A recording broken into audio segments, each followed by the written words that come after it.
जहां एक तरफ चुनाव आयोग ने बीजेपी को 2024 के लोकसभा चुनावों को लेकर बहुत ही बड़ा झटका दे दिया है, वहीं अब बीजेपी का एक देश एक चुनाव का एजेंडा भी फ्लॉप होता हुआ नजर आ रहा है। एक देश एक चुनाव को लेकर ईसी ने अपनी चिंता भी जताई है। वहीं चुनाव आयोग ने बीजेपी को ऐसा झटका दिया है कि अब बीजेपी एक देश एक चुनाव को लेकर कुछ भी नहीं कर पाएगा। दरअसल वन नेशन वन इलेक्शन की थीम पीएम मोदी की तरफ से रखी गई थी, लेकिन अब ऐसा नहीं हो पाएगा क्योंकि चुनाव आयोग के सामने कई सारी चुनौतियां हैं और उसमें सबसे बड़ी चुनौती है ईवीएम मशीन की। इसके अलावा भी सरकार की तरफ से कई विधि अधिकारी हैं जो कि अपनी रिपोर्ट पेश करने वाले हैं।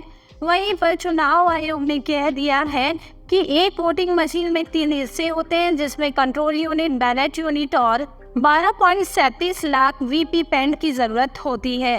वहीं अगर 2029 में ईसीआई को 53.76 लाख बैलेट यूनिट्स, इसके अलावा 38.67 लाख कंट्रोल यूनिट्स और 41.65 लाख वीवीपैट की जरूरत होने वाली है। अब ऐसे में इलेक्शन कमीशन ने साफ कह दिया है कि उसने विधानसभा चुनाव को तो इसमें रखा भी नहीं है, उसको कई सारी ऐसी चीजें हैं जिनकी जरूरत पड़ेगी।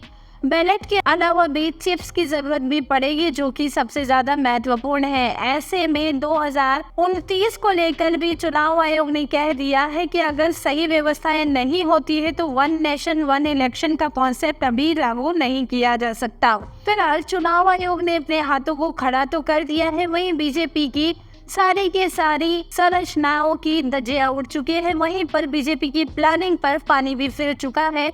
वहीं इलेक्शन कमीशन ने भी साफ कह दिया है कि उनके पास ईवीएम मशीन्स नहीं है और आने वाले समय में उन्हें कई लाखों ईवीएम मशीन बढ़ती हुई जनसंख्या के कारण चाहिएगी। ऐसे में वन नेशन वन इलेक्शन की थीम सही नहीं है।